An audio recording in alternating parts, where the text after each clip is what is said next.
forbidden to continue traveling the universe by his own people, the Time Lords, and exiled to Earth in the late 20th century. New regenerated Doctor arrives in Oxley Woods, accompanied by a shower of mysterious meteorites.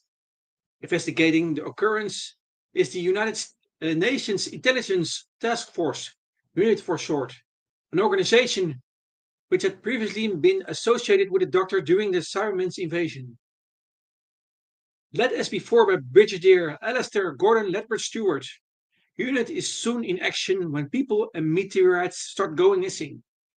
Most puzzling is the attempted kidnapping of a strange hospital patient, a man with two hearts, who insists that he knows the Brigadier. The new Doctor soon joins forces with his old friend with UNIT, and with recently recruited Dr. Elizabeth Shaw. But time is running out. Irregular things are happening at a nearby plastics factory, while faceless creatures lurk in the woods. The Nestines have landed, a spearhead force, and plan to conquer the country by substituting plastic autumn replicas for men and women in key government and military posts. Welcome, friends and companions. This is a new live stream with your host, Enigmatic Joker, a real passionate and dedicated Woovian. I like to tell stories about the Doctor on this channel, and actually, YouTube channel. It's more, you call it, a person, not a channel. That's always the thing. In the past, I had different names for this quote YouTube channel end quote, but I prefer to call this not a YouTube channel, but I'm a person who tells stories, passionate, enthusiastic stories about the Doctor. And yes, that's right. And I want to meet you actually. Yes. You can contact me. Yes, that's a thing. You can do that. I'm available for that. You can contact me by sending a message in Discord. You type username Enigmatic Joker and send me a message there. And of course, you can also put a comment under one of the YouTube videos. Yes, so again. So the third Doctor story, a third Doctor story called Spearhead from Space, the first televised Doctor Who story in the John Pertwee era. So, as usual,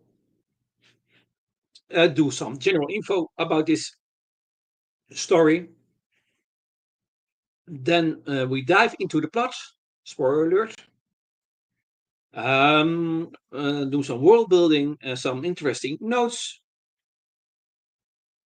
for this story, and then we dive into continuity because, and repeat it again in every live stream, stories and episodes are to some extent related to each other, influencing each other, linked to each other.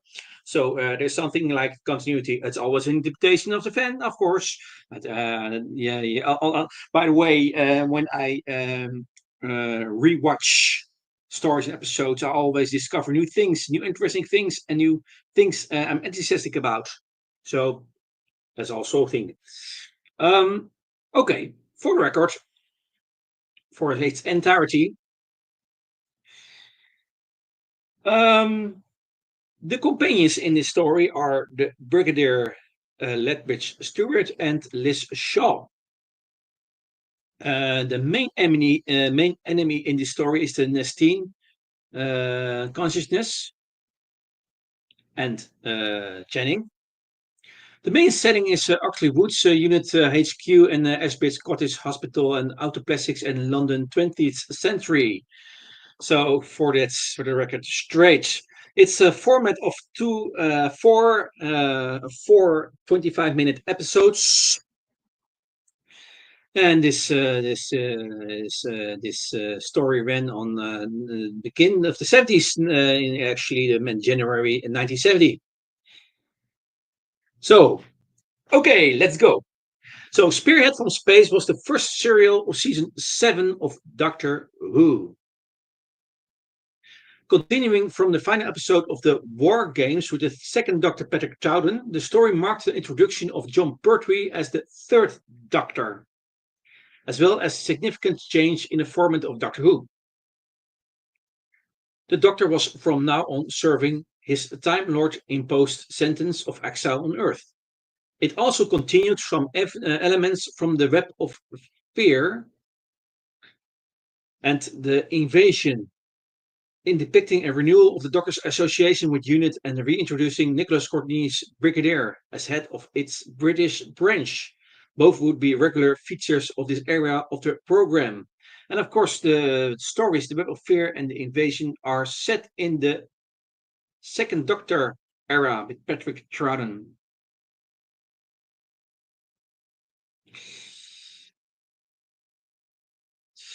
The story also introduced this Doctor's binary cardiovascular system, which became an oft-repeated feature of the Time Lord physiology thereafter.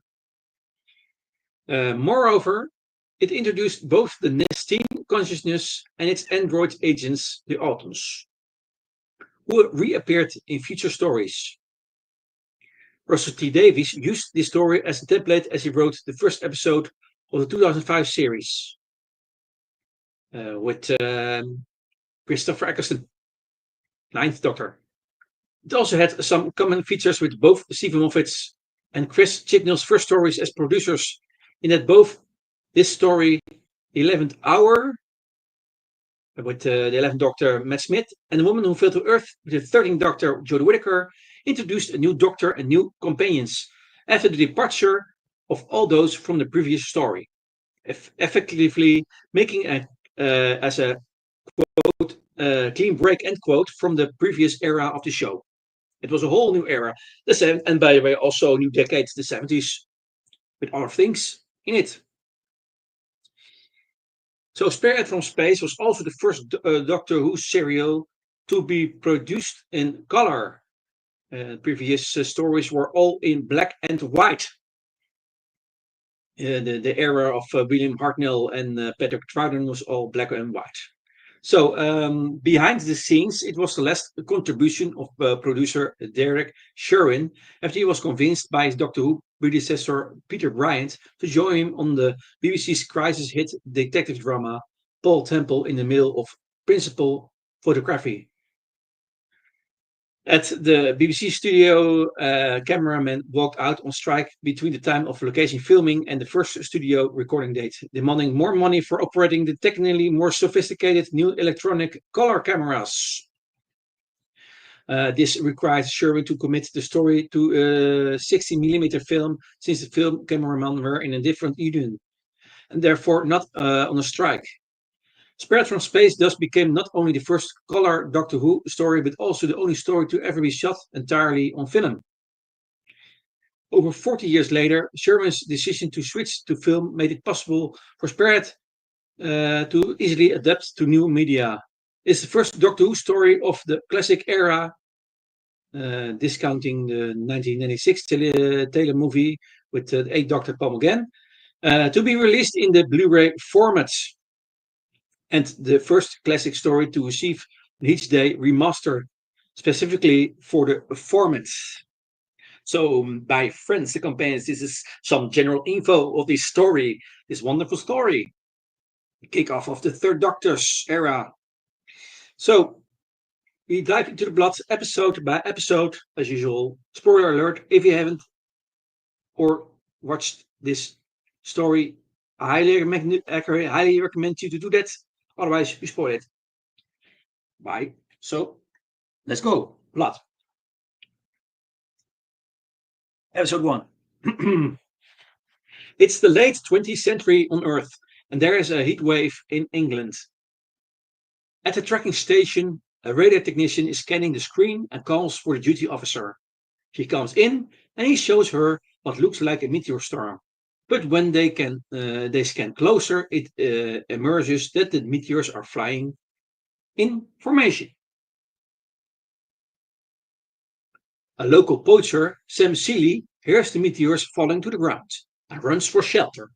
As he emerges from the undergrowth, he finds one of the meteorites which is pulsing with energy.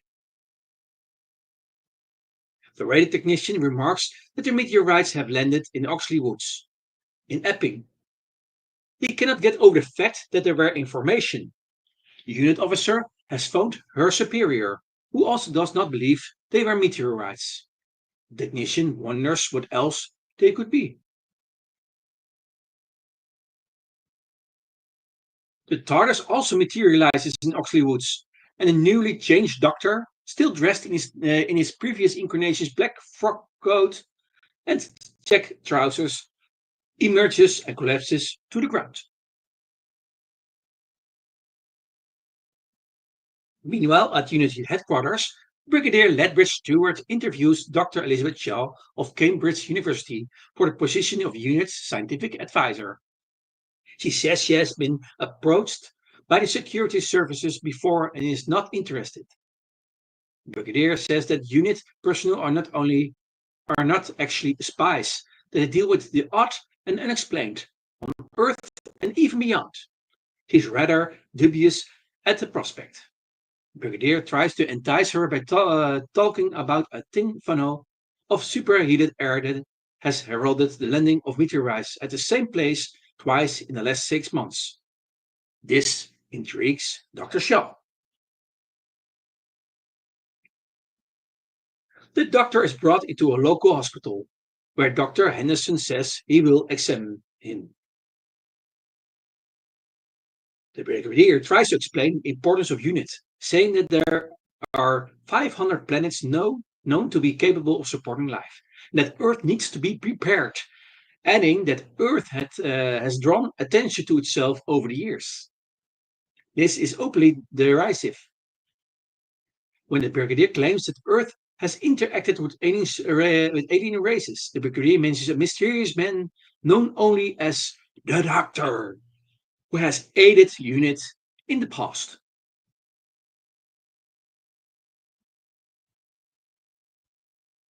Captain Munro telephones the brigadier from Esbridge Cottage Hospital, informing him that nothing has been found of the meteorites, but one of his patrols found a man collapsed in the woods next to a police box and have brought him to the hospital. Brigadier tells Munro that he wants the police box to be guarded, but that the police are not to be notified.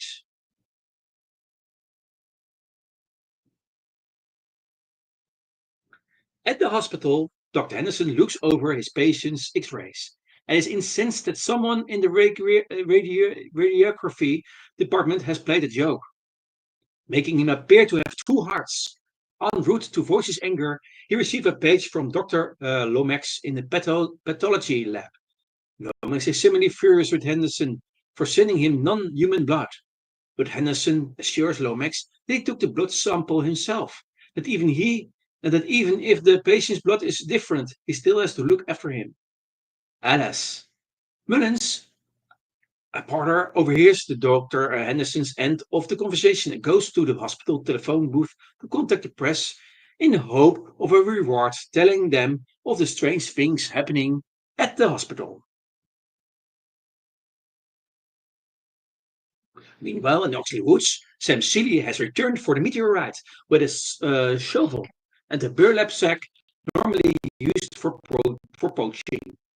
He digs up the meteorite, uncovering an object that is not a clump of rock, but a pulsing, trailing plastic orb. He hoists it from its earthy resting place and stows it in his poacher's sack. Suddenly, Seeley hears voices and through the trees sees three soldiers before sneaking out back to his fight.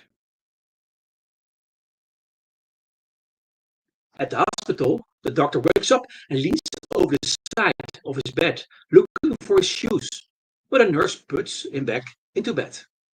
Dr. Henderson comes in. The nurse tells him the patient tried to get out of the bed, but has fallen asleep again. A military staff car pulls up outside the hospital, and the brigadier and Lechelle step out of it. Inside the hospital, the lobby is overrun with the press, who are asking Captain Monroe about the hospital's mysterious patient, what unit is doing there. Brigadier offers them only the cliche explanation, training exercise, which the press do not believe. The reporters speculate about a man from space and whether the man has been injured by or is hiding one of the meteorites.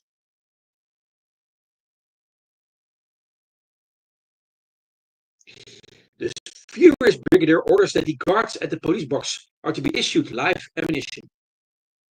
The brigadier and Liz then enter the ward and introduce themselves to Dr. Henderson. He tells them that his patient has two hearts and blood that cannot be identified. The brigadier is pleased. This must be the doctor. The brigadier, if he knows the patient, but owing to the doctor's changed appearance, the doctor fails to recognize him and asserts that he has never seen the man before in his life.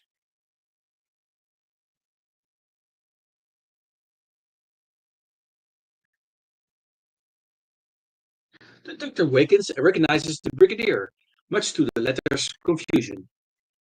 He borrows a little mirror from Liz and examines his new visage. He seems initially disappointed before deciding that it is distinctive. Everyone else looks on confused. Doctor falls unconscious again.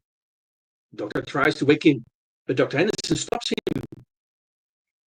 The brigadier tells Monroe he wants the doctor taken to Unit H. Henderson is not sure when that will be. The brigadier further directs Monroe to look for the meteorites. They all leave. As soon as he is alone again, the doctor opens his eyes. Journalist Michael Wagstaff sees Literature leaving by car and tells his colleagues, Jamie, that the unit group must have left by the back door. Jimmy asks Mullins when he and the press can see Dr. Henderson, but Mullins tells them they will have to wait. Wagstaff goes to a telephone his newspaper, but discovers that a strange man, later identified as Stanning, is using the only phone. He asks which newspaper he's on, but Jimmy says he does not know. Mullins comes over and tells them that Channing must have come in with them. Wagstaff politely asks the man if he could use the telephone. The man has just been standing in the phone booth like a waxwork, not actually using the phone, pushes it past them and leaves. Meanwhile, Sam Seeley is found lurking in Oxley Woods by Monroe's subordinate, Corporal Forbes. Forbes tells him the woods are restricted and expresses his displeasure with Sam's poaching activities. Forbes asks Seeley if he saw the patrols. Seeley responds that they did not see him. Forbes declines Seeley's attempt to sell him freshly poached rabbits, instead telling him to leave and not to come back into the woods till they have been de-restricted. Seeley asks Forbes about the thunderbolts, meaning the meteorites, and asks if there is a reward for finding one. But Seeley evades the question, and Forbes just ends up telling him to push off.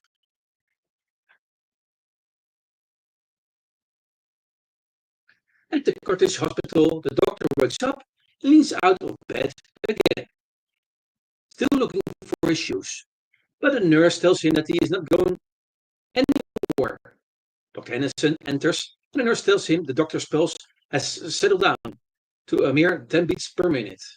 Dr. Henderson asks the doctor how he's feeling, but the doctor says only, shoes. The nurse tells Dr. Henderson that he's worrying about his shoes, presumably he thinks someone has stolen them. Dr. Henderson asks where they might be, and the nurse tells him they are probably in his locker. Dr. Henderson takes them out and holds them out to the doctor, who snatches them out of his hands and hugs them. This is what I always do. Every day I hug my shoes because of the doctor. Mhm. Is it true? Nah, well, whatever. The nurse remarks that uh, um, well, he remarks that the doctor has been behaving very oddly. So Dr. Henderson tells her he will take the doctor's blood pressure again, where he may have suffered brain damage. Behind their backs, the doctor looks in his shoes and finds the daughter's key, which he conceals in his mouth. Instead, two burly men appear and knock out Dr. Henderson. They put tape over the doctor's mouth before sitting him in a wheelchair and kidnapping him. And Dr. Henderson wakes up and discovers the doctor has gone. As Henderson chases after him, he is intercepted by Captain Monroe, whom he alerts to the situation. Outside the hospital, the doctor is being pushed to an ambulance, but he escapes in his wheelchair. The ambulance drives off at speed in pursuit, with the mystery man Channing at the wheel. Monroe orders a soldier to shoot out the tires, but the ambulance escapes. The unit soldiers find the wheelchair abandoned in the woods. The doctor reaches Oxley Woods, but as he crashes through the trees, he is shot by a nervous unit soldier guarding the darkness, who has been startled by the distant sounds of gunfire. The doctor collapses. End of episode 1.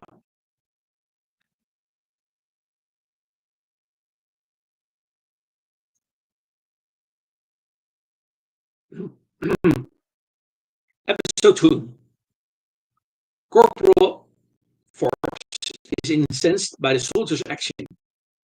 He, Captain Munro, and the private who fired the shot all converge over the unconscious doctor.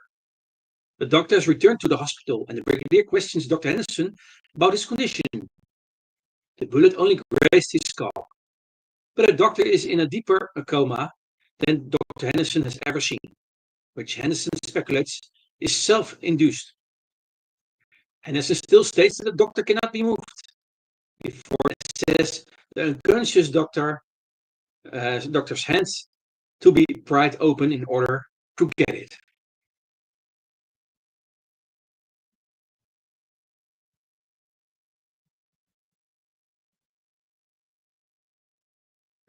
The brigadier tells Captain Munro to double the guard at the hospital, as the police box is now en route to Unit HQ. Munro shows him a broken up meteorite and says it was destroyed when it hit the ground. It is a light white and appears to be made of plastic. They discuss why whoever is behind this wants the doctor. Munro shows the brigadier a picture of Channing, the lead figure behind the attempted kidnapping. The only other detail that Munro can recall is that there was something odd about the kidnappers' faces.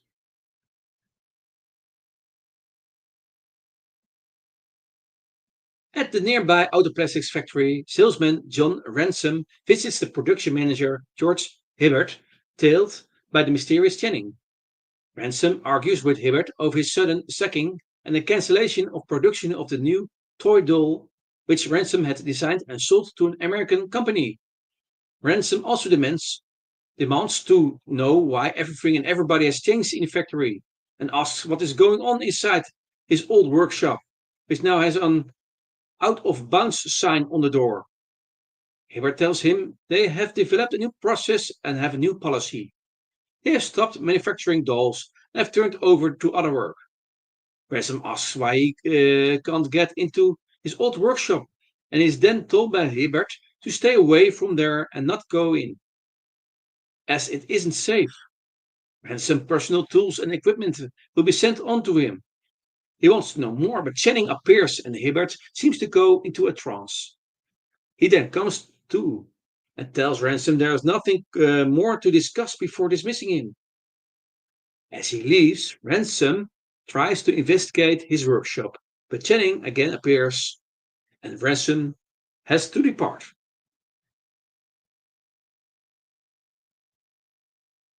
Back at Unity HQ, Liz is trying to identify the debris from space. Definitely not a meteorite. It shows signs of having been manufactured. He is still skeptical about alien involvement, and even more so about the Brigadier's claims regarding the Doctor. Channing and Hilbert argue, but Channing has a firm hold over Hibbert. Channing reports that two energy units are still missing. Hibbert speculates that the Doctor may have one, but Channing thinks they are more likely embedded in soft Earth. To locate them, Channing will increase their pulsation signals.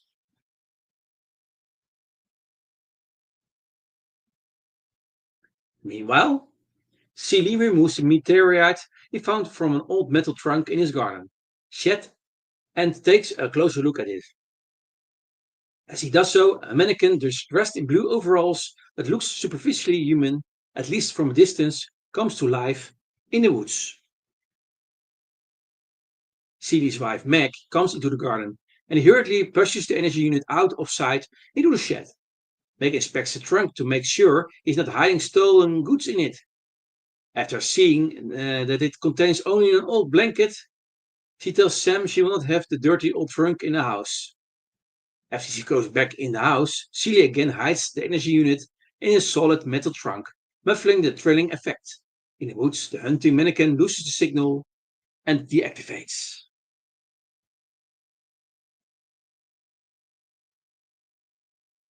The Brigadier welcomes Major General Scobie, units liaison with the regular army, and introduces him to Liz. Scobie asks what a police box is doing in the lab, and with an ironic look, thinking her remark is merely a joke. Liz tells him it is actually a spaceship. Back at the hospital, Forbes is guarding Dr. Beavis' vintage car at his request. Captain Munro orders him into a jeep. They are off to join Section 3, who have turned up another of the meteorites. Meanwhile, the doctor, clad only in a hospital gown, sneaks into the staff locker room in search for some clothes. When Dr. Henderson, when Drs. Henderson and Beavis enter, the doctor jumps into the shower, thus hiding his face from them and avoiding being recognized. Beavis takes off his coat, hat, and scarf and leaves them behind the door.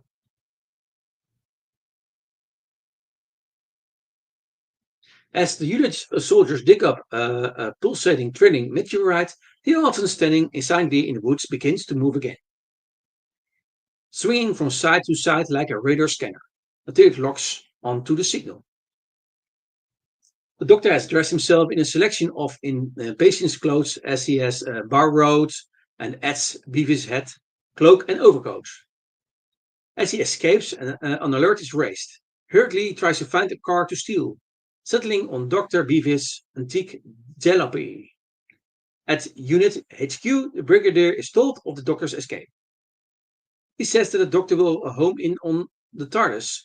The Brigadier tries to open the TARDIS but fails. Liz suggests he has the wrong key. Munro orders Corporal Forbes to deliver the meteorites to Unit HQ, but on the way, Forbes swerves to avoid the hunting Autumn, which emerges without warning from the woods beside the road. He crashes the Land Rover into a tree and is killed. The Autumn takes the meteorite. In Ransom's old workshop, which is now full of similar-looking mannequins, Hibbert tells Channing that General Scobie will soon arrive. Meanwhile, the doctor drives into Unit's vehicle entrance. Before the commissioner can even ask to see his documents, the doctor berates him, declares that he has no pass, and demands to see Brigadier Lethbridge Stewart at once. Commissioner telephones the Brigadier and is told to allow the doctor entry. The doctor enters the lab.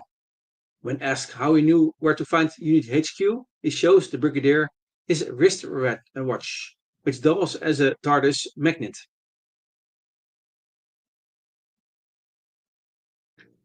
The doctor asks if the Brigadier has the key. The Brigadier says it does not fit, but the doctor tells him that it will work for no one but himself. The brigadier has a lot of questions, but the doctor explains that he has lost his memory. Brigadier asks how he is to know that the doctor is not an impostor, but the doctor replies that only he knows that. The doctor studies his new appearance in a mirror and thinks he looks very smart, opining that his new face would be quite useful on Delphon, whose inhabitants communicate with their eyebrows.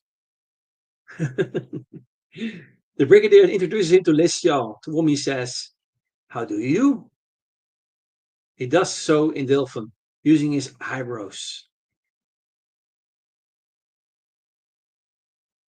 The doctor examines the broken bits of the meteorite and finds them rather interesting. Given the shape of the fragments, he deduces that they were hollow spheres transporting something to Earth. The brigadier asks the doctor to assist unit with the investigation. The doctor asks for the key to the TARDIS in return, to which the brigadier replies, "Possibly." The doctor asks him how many meteorites came down, and the brigadier says there were 50 of them. The doctor then asks how many have been found, and the brigadier says only one, and even that has disappeared. The answer to the brigadier's question is obvious to the doctor. The meteorites had been collected and taken somewhere by the time the soldiers arrived to look for them. The question is, where? Ransom returns to the auto plastics factory, climbing over a high wall to enter the grounds. In Hibbert's office, Shannon and Hibbert are showing General Scobie a plastic Vesmal dummy of Scobie himself, rather like a waxwork, before showing him to his car. Shannon explains to Scobie that they invited him to the factory because although their measuring techniques are very accurate, the equipment is not transportable. Ransom enters the factory, climbs the staircase, and breaks into an old workshop, finding it full of new modern electronic equipment and a line of blue overalled mannequins. As he inspects a strange computer-like device, he hears a noise from behind him. He slowly turns around and is horrified to see one of the mannequins step down from a plinth and halt in front of him. End of episode 2, Door Hellway.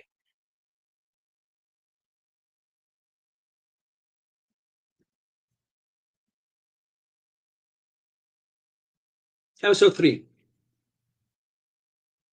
The mannequin's hinged hands drop away, revealing a small nozzle. It discharges a powerful energy bolt at Ransom, but he evades it. Fleeing the workshop, he escapes down the fire escape with a mannequin in rapid pursuit. In the factory, the mannequin is on the point of blasting Ransom down, until it sees that Channing and Hibbert are accompanied by General Scobie. Channing glances in the direction of the mannequin and appears to telepathically order it to conceal itself.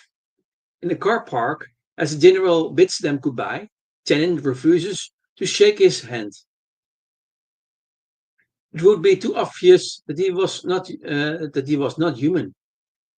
Scobie asks if he can see the waxwork they are making of him because it is sent to Madame Tussauds. Channing tells Scobie that they will arrange that.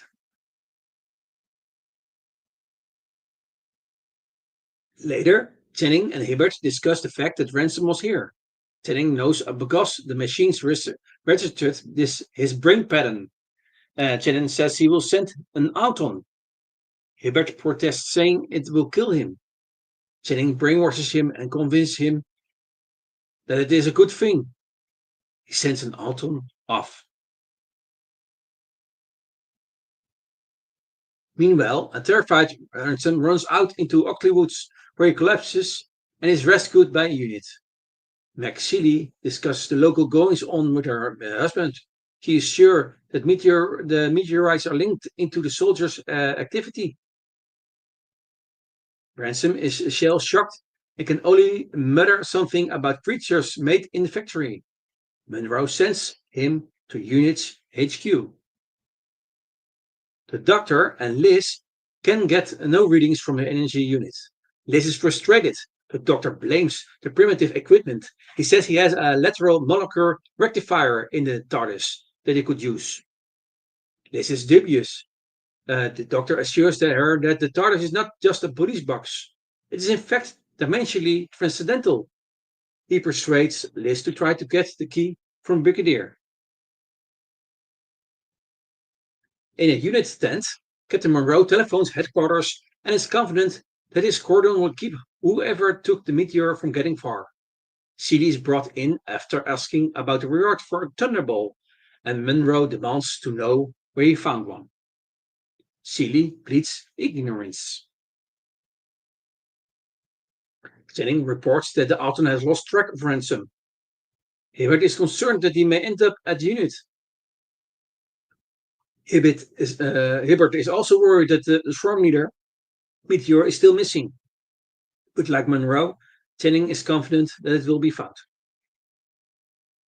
He also says that if Ransom returns, the Altons will kill him. Ransom is in Brigadier Ledbury Stewart's office telling the Brigadier what he has seen at the factory, describing an army of men with smooth, shiny plastic faces. This interrupts and tries to plead on the doctor's behalf, but is stopped short by the Brigadier. Liz sees the key on the desk and takes it without Brigadier noticing.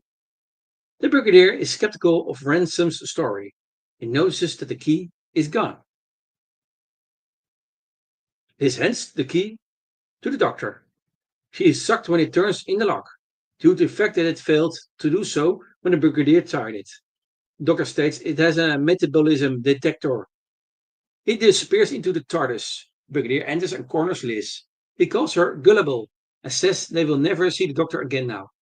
To prove his point, the TARDIS starts to make its dematerialization noise, but it suddenly cuts out and begins to smoke. The doctor emerges shamefaced. He admits that he cannot contemplate a life in one place and time. The doctor asks for the key back. The doctor asks what the point is of giving up the key as he is now trapped. The Time Lords have changed dematerialization codes. He resigns himself to helping the Brigadier. The Brigadier says he has more evidence for him. At Brook Cottage, Mac snoops around the shed. The Brigadier questions Ransom about the other man at the factory. Ransom says he is called Chenin and appears to have a mental hold on Hibbert. The doctor suggests they visit the plastics factory. Celia wants to leave, but Monroe says he can only go when he has handed over the information. Celia again asks about the reward. Monroe is more forceful. Meg opens a trunk in the shed and discovers the swarm leader. This registers with Hibbert and Channing. An Auton is also activated by the energy unit. Hibbert and Channing watch the progress of the Auton towards the cottage. The Auton approaches the building. Celie tells the truth, just as the Brigadier, Doctor, and Liz arrive. Monroe informs them of the latest developments. They go to investigate.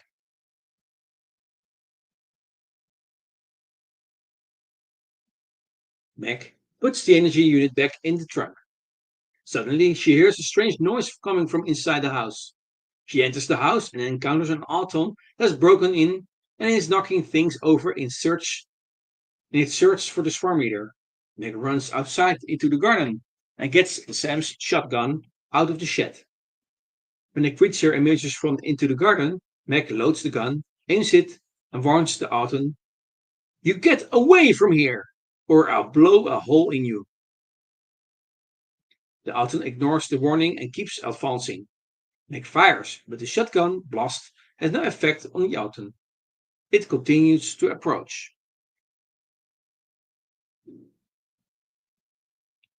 Hibbert and Channing watch all this. Meg has been knocked unconscious. The Auton is checking the house. It begins to look in the shed. When unit arrive at the cottage, they enter the living room looking for Meg. They run out into the garden and find the Alton standing over the trunk.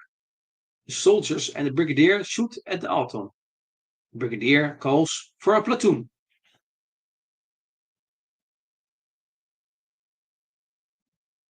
Jennings recalls the Alton. He is terrified. The Alton escapes but is forced to leave the swarm leader behind. Jennings tells Hibbert the swarm leader has been taken by some unit soldiers. Hibbert asks why the Alton did not kill the soldiers, and Jennings tells him he recalled it because it is too early for a major confrontation. He then tells Hibbert that the unit must be delayed.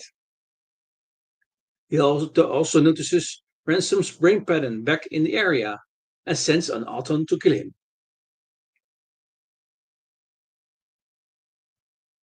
Liz puts a blanket over Mac while the brigadier goes to telephone for an ambulance.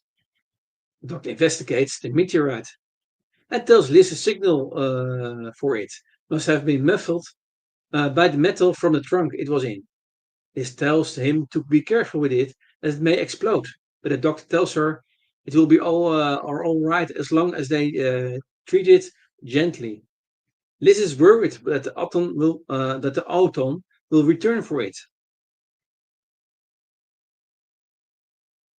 The Auton discovers Ransom in the unit tent, cuts its way in and blasts him down with an energy bolt. Jennings orders destroy. Total destruction. There's a flash of light as the Auton obliterates Ransom's body, which explodes without trace remaining. Monroe reports that the soldiers have lost track of the Auton. The brigadier orders a cordon around the plastics factory. The doctor urges caution.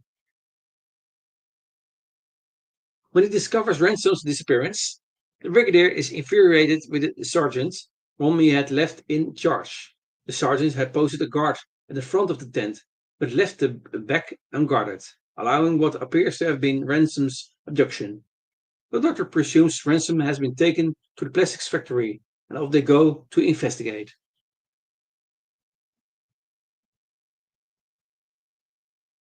The doctor, the brigadier, and Liz meet Hibbert in his office.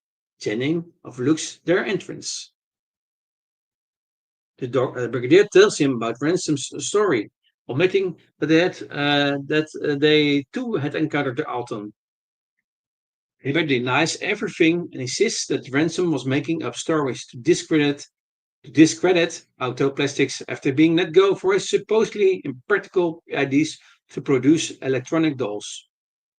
The doctor asks what they make at the factory, and Hibbert states dolls, and more recently, mannequins. At Unit HQ, the brigadier says he recognizes Jennings from the photograph at the hospital. He is to ask General Scobie to launch a raid on the factory. The doctor uses an electroencephalograph and finds the swarm leader is emitting brain waves and wonders if it could be communicated with. Major General Scobie telephones the brigadier. The brigadier asks for authority to raid the factory. Scobie agrees to meet the brigadier and offers any supports needed, and then hangs up to answer a knock at his front door. Scobie opens the door to reveal an exact replica of himself, which enters and advances towards him. End of episode 3.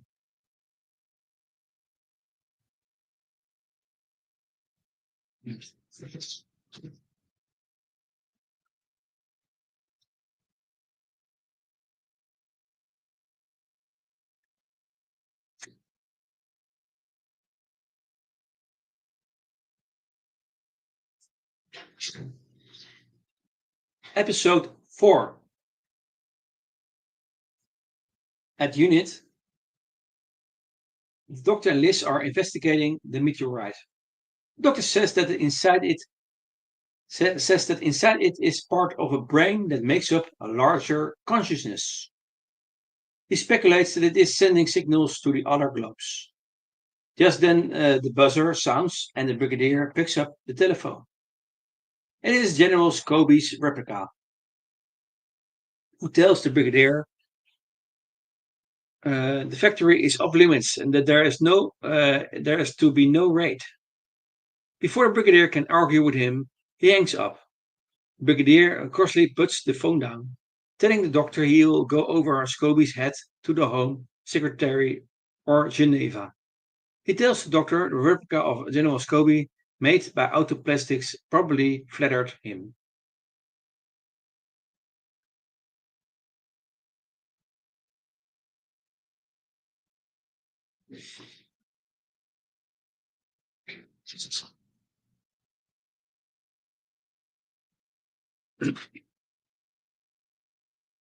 Later, the doctor and Liz visit Madame Tussaud and discover a tableau of dummy replicas of important government officials. The doctor discovers from an attendant that all the replicas are made not of wax but plastic. The attendant also mentions that the model of General Scobie arrived today. The doctor investigates the model Scobie and discovers a watch found a wound and still at the right time, but she considers to be very odd. The doctor telephones the brigadier, but Captain Monroe tells him he's not there. The doctor tells Liz they are going to hide away until closing time.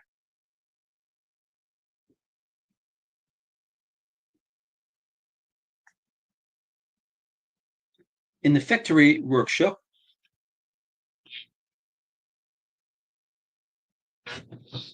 Jennings shows Hibbert a tank containing a body of an alien. He tells Hibbert that the meteorites have created a body for the creature. Hibbert asks what it will look like, and Jennings says he doesn't know. Jennings says he needs the swarm leader back and that they have the help of General Scobie's replica to do so. He says Vesicemals created are far more sophisticated compared to the Autons. They have the same brain cells and memory traces. He also says that tonight Vesicemals will be activated.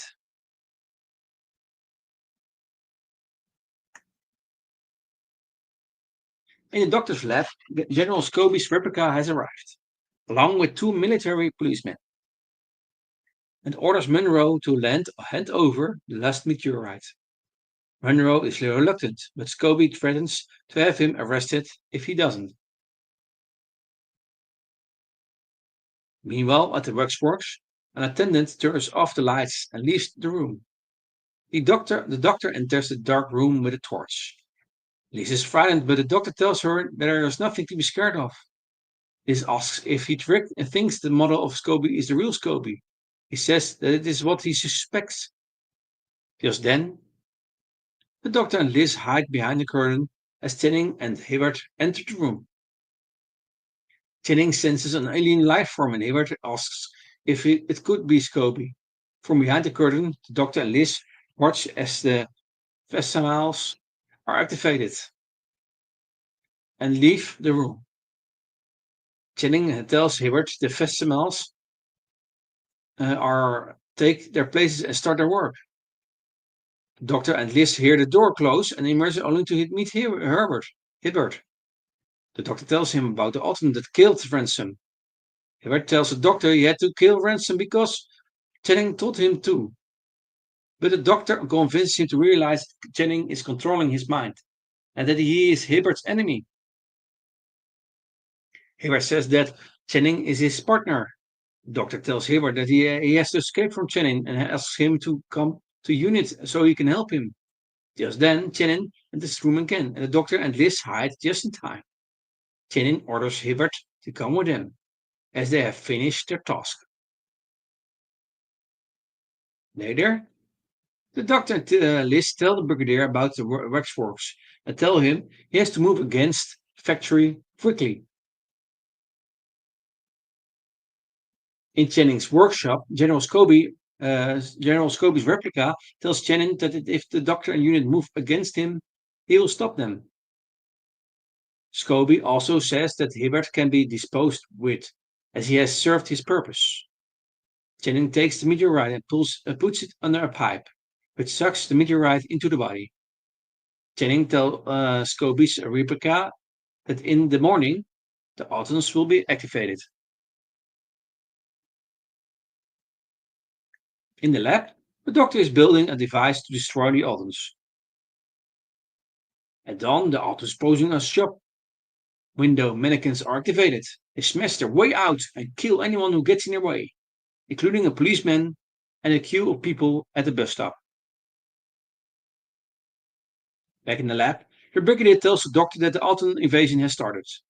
They are seizing police stations, barracks, and communication centers. The doctor shows him the weapon that will destroy the Altons. The brigadier tells the doctor his headquarters staff can help the doctor access the factory. In Jennings' workshop, it is now free of Jennings' control. They use a metal bar to open the tank containing the creature, but breaks a small button on the tank. Jennings enters and stops Hilbert, telling him he should not have left the factory grounds, but Hilbert tells him that he has been controlling his mind. Jennings says he is part of the alien species called the Nestines, who have been colonizing other planets for 1,000 million years, and now they will colonize Earth. Jennings promises they will spare Hibbert. Meanwhile, the doctor and the young soldiers leave unit and head for the factory. Jennings tells Hibbert there is nothing he can do.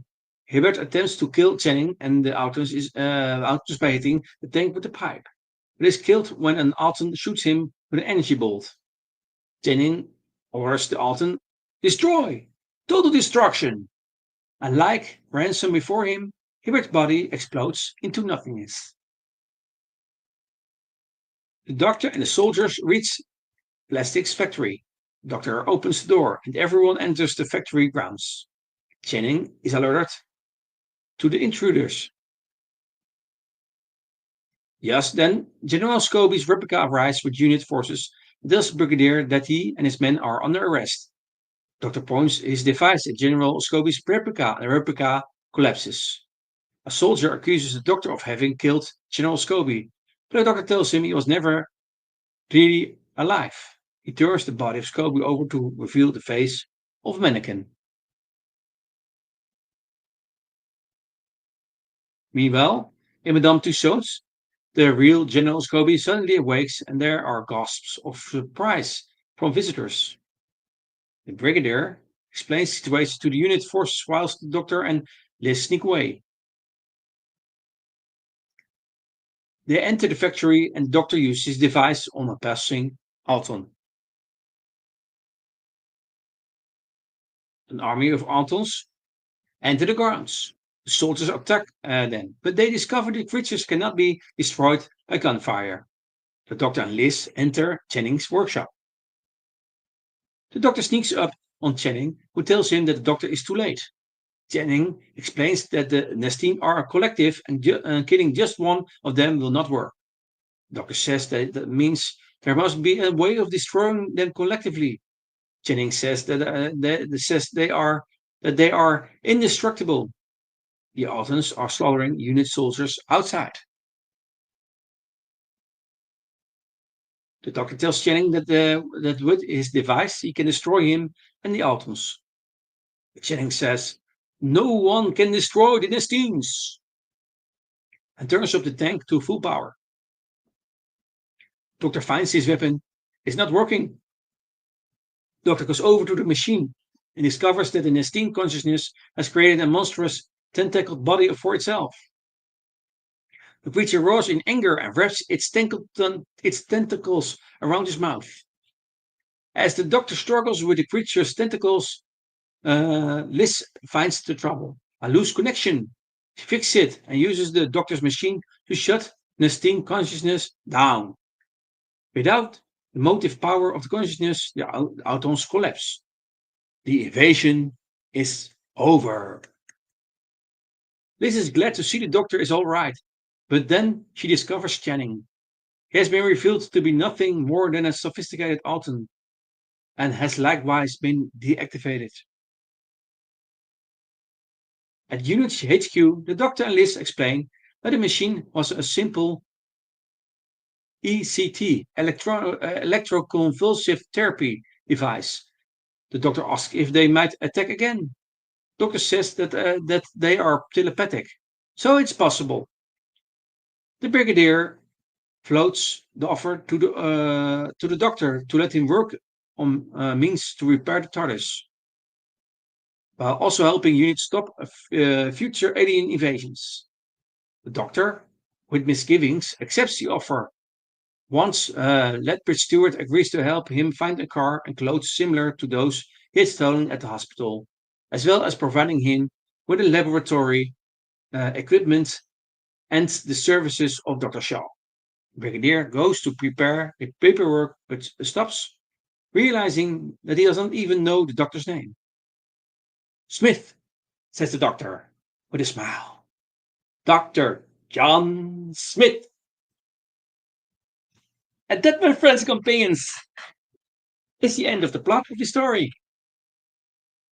I will name some cast members. Doctor Who is played by John Portree. Liz Shaw is played by Caroline John.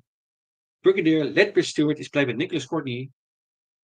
And Channing is played by Hugh Burning.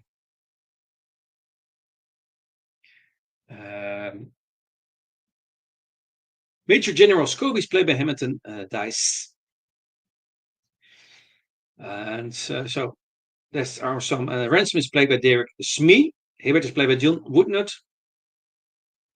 Then we have more actors, but there are some. Yep. Okay.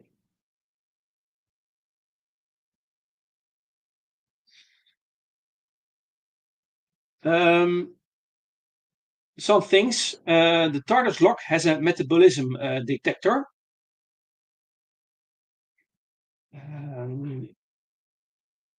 That means that it is the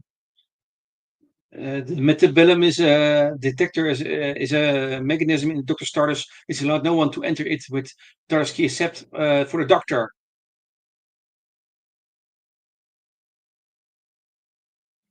The Brigadier interviews Liz in his office, and Wilkes tells about Forbes' death. But the Doctor has recently transformed from his second incarnation, and in the end, the Doctor accepts the position of Unit's scientific advisor, and during a long time in the era of the Third Doctor, he is scientific advisor in the unit, and he is also, as punishment of the Time Lords, he is banished to Earth for a time. So, some interesting notes. This story features a new title sequence, the first to be in color, designed by Bernard Lodge, whose services were requested by the Doctor Who production office on the 24th of September 1969. Lodge has designed both the original title sequence in 1963 and title sequence introduced in 1967. He would go on to devise the slit scan titles used between season 11 and season 17. For the first time, he was also asked to provide an accompanying closing title sequence. Previously, the end credits had rolled over either a black background or occasionally images specific to individual serials.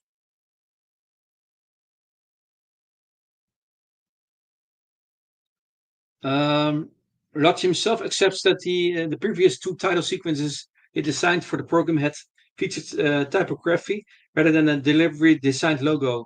This new sequence, however, featured the letter using a modified Futura typeface, most famously featuring a curved bridge on the letter H. This logo, although seldom used in contemporary publications apart from Radio Times, will be later updated for the Paul McGann TV movie 1996, The Eighth Doctor, and eventually become the default logo for the classic Doctor Who up to and beyond the program 50th anniversary in 2013. It would only be retired from use in 2018.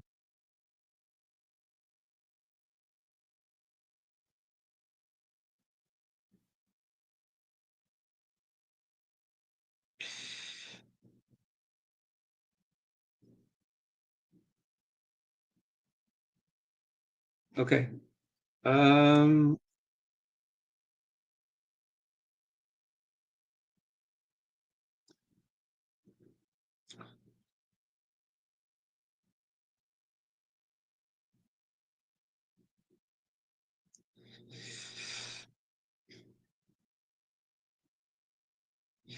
okay. Another interesting note is that this was the first of two occasions that a new incarnation fought the Autons, and this was the first of three occasions the Autons appeared in season opener, along with the following season's Terror of the Autons and the first season of the 2005 revival Rose with the Ninth Doctor Christopher Eccleston. The Daleks are the only other adversary to have started at least three seasons in Day of the Daleks for season 9.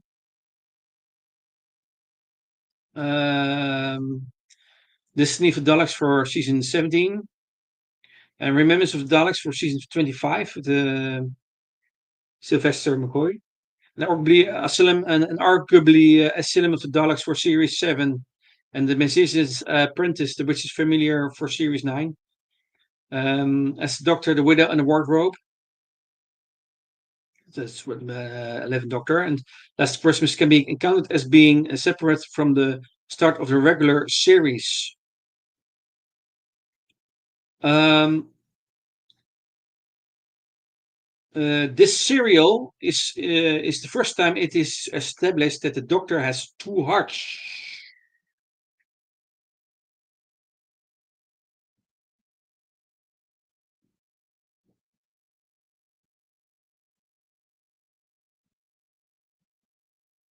Um,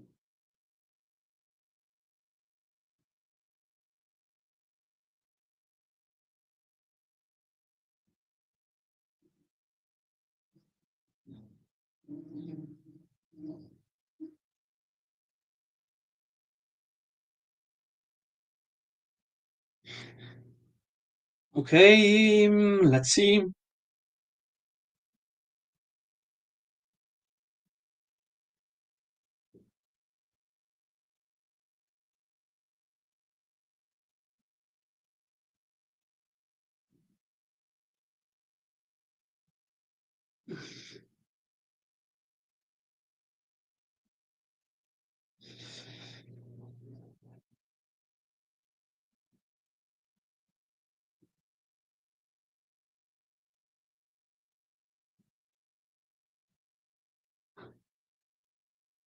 Mm,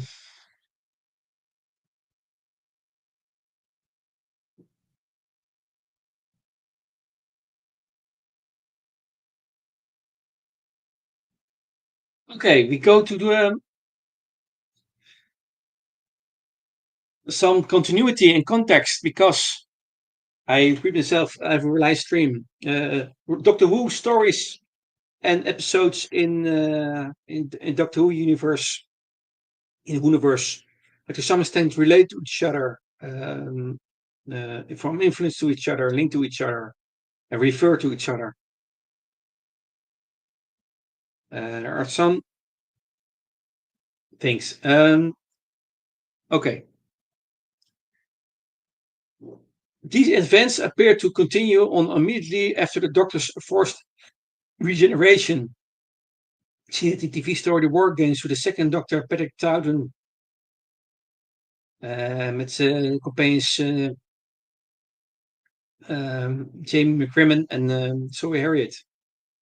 And there's also a link to the comic Night Walkers. Second thing is that the Autons and Nistines encounter the Doctor again. We see that in the Terror of the Autons. And that is also with the third Doctor in season 8. First story in season 8. We see also the Autons and Nistines encounter the Doctor in the TV story Rose in the revived era. With the ninth Doctor Christopher Eccleston and with Rose, yeah, the actress Billie Piper. We see also an encounter in the Pandora Opens, and that is with the 11th Doctor, Matt Smith, and also TV story The Big Ben.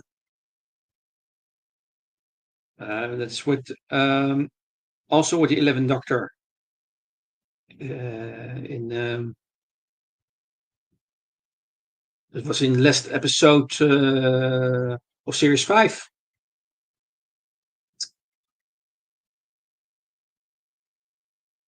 Okay, that was encounters.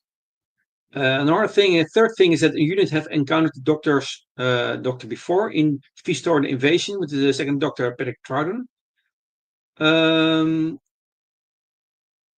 A fourth thing is that the Doctor's Excel lost until he saves the Time Lords from Omega.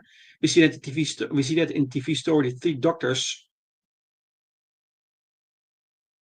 and then his Excel is is ended after he saves the Time Lords from Omega. And the TV story, the multi Doctor story, Three Doctors with William Hartnell and Patrick Troughton, and portray himself.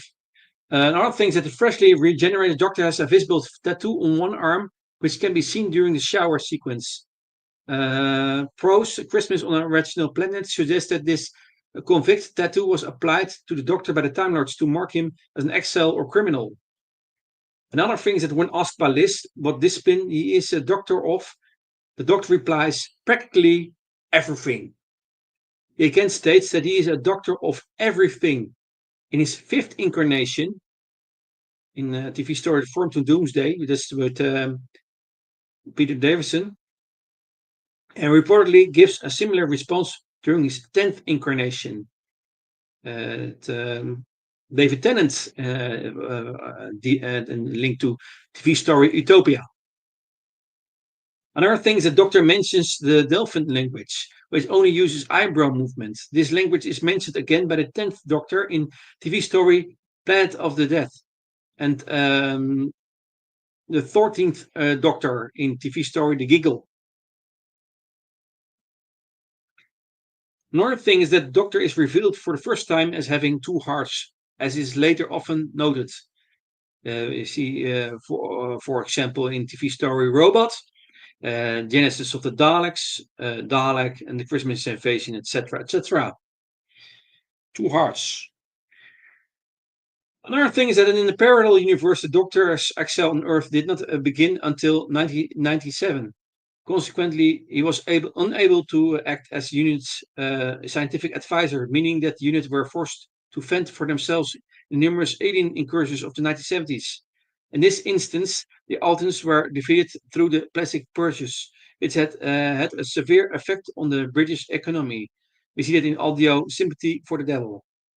And the last thing in continuity, in context, is that James Stevens was the Daily Chronicle journalist who was contracted by Mullins about the alien men and was among the journalists present at the Esbridge cottage when the brigadier arrived, with Stevens being the one who asked the brigadier what he was doing at the hospital to begin with.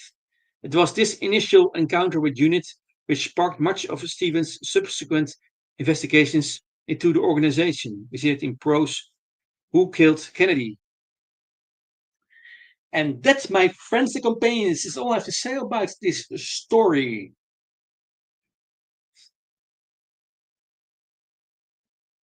So, I hope you liked this video. And again, if you want to contact me, that's possible. You can contact me via sending a message in Discord. My username is Enigmatic Joker. And you can send me a message there. And of course, you can put your comments under the videos. And then, then we can chat also. So, thank you. Have a nice day and see you later. For now, bye bye. Bye bye.